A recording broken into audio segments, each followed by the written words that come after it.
Good day mga boss idol, isang mapagpalang araw na naman po. Welcome po dito sa ating munting channel mga boss idol. Sa mga bago pa lang po at napadaan po dito sa ating munting channel, huwag niyo pong kalimutan mga boss idol na mag-subscribe and hit niyo na rin po yung notification bell button sa kanya po palagi kayong updated pag may mga bago po tayong mga upload na mga walang latoy na video. So yun mga boss idol, for today's video napadaan po tayo dito sa napakagandang at napakasimpleng na eatery or isang pansiteria po ito mga boss idol, Juby's Pansiteria sa Barangay Redondo, Igig, Cagayan. So mapapansin nyo sa labas sobrang liit niya lang, pero pag pumasok ka sa loob malawak pala yung ambience niya sa loob and napakaganda ng arrangement, so napakalinis. Nag-o-offer pala ito mga boss idol ng bali pinaka main dishes nila dito, pinaka main menu nila dito is pansit, kasi pansiteria po sila. Dito po matatagpuan yung original pancit battle patong na delicacy ng Cagayan Valley. So yung may-ari po kasi nito mga boss idol ay yung dekada nang gumagawa at nagluluto ng pancit battle patong. Pero ngayong araw mga boss idol, itatry natin yung kanilang goto overload kung tawagin, only rice and only sabaw na rin.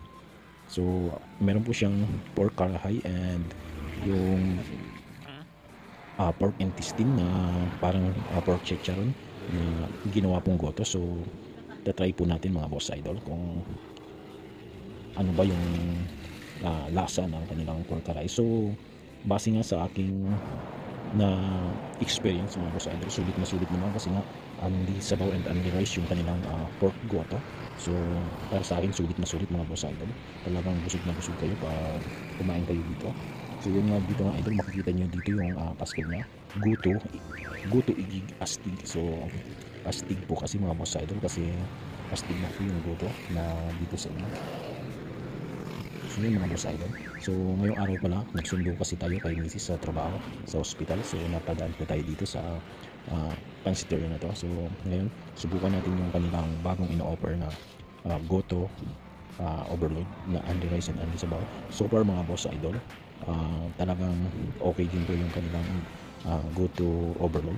Talagang madaming laman and mapapakain ka talaga kasi only sabaw and only rice na. So kung gusto mo pong kumain ng maramihan, so kung hindi po kayo nagda-diet and gutom po kayo, gusto niyo bumakbak ng kain ng maramihan, so dito po kayo pumunta kung malapit po kayo sa area na to. So nakikita niyo naman mga boss idol, okay, kitang-kita niyo naman, so talagang sulit na sulit, siksik na siksik yung laman mga boss idol. Sulit na sulit yung 80 pesos niya dito mga boss idol. 80 pesos lang yan mga boss idol, only rice and only sabaw na.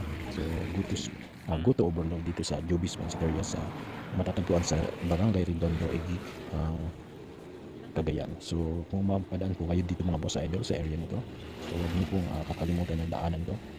Meron pong original pancit battle patong and marami po pong mga menu na ina-offer. So maganda rin po yung ambience nila sa labas, napakalawak po ng parking and maaliwalas po yung area, malamig po sa loob, pumapasok yung hangin and talagang sobrang presko. Tapos sa labas po hindi ka mamumroblema kasi malawak po yung parking, kasi malawak yung widening sa gilid ng kalsada sa mismo harap nila. So makikita nyo din na nasa gilid ng kalsada mga boss idol, hindi po kayo mahihirapan na mag-parking. So sobrang napaka-relax and maganda po yung area nito mga boss idol. Pero mapadaan po kayo dito, subukan nyo po yung kanilang mga ino-offer na menu mga boss idol.